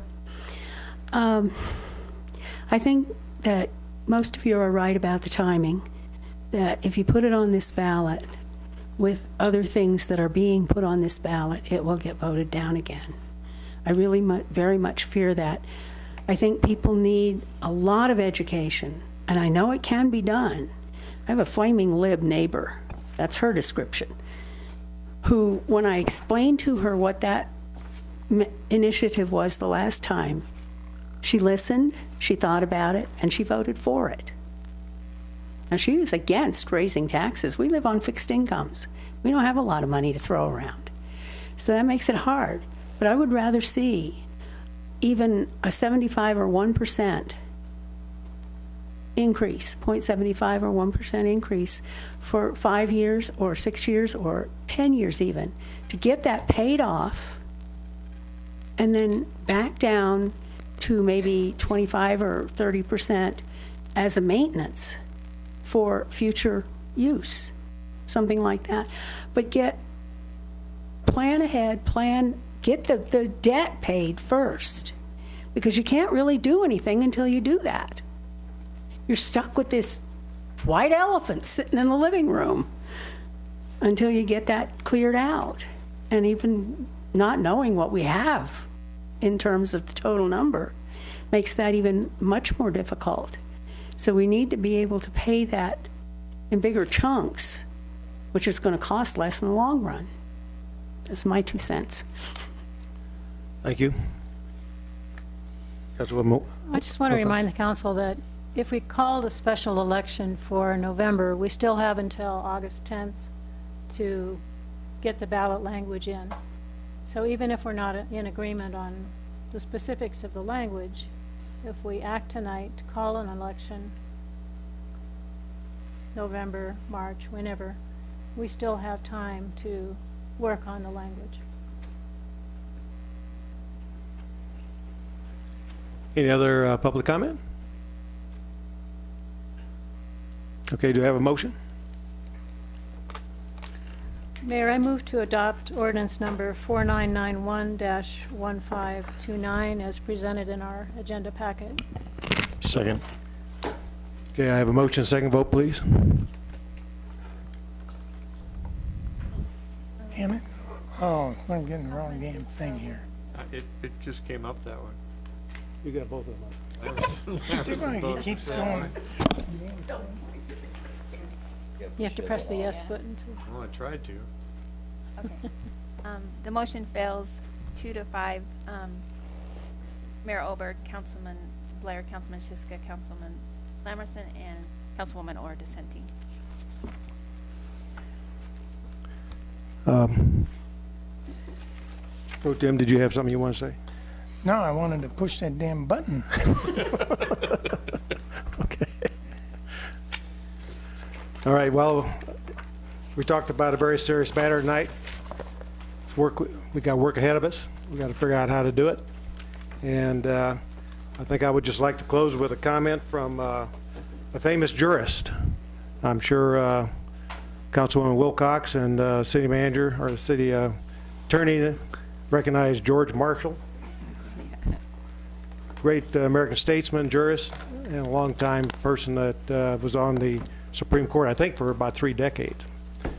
He said the power to tax is also the power to destroy. So I think where we're going is very serious. We got to look at how we're going to do this and do it right. And I look forward to the further debate on this and to get it right. Meeting adjourned.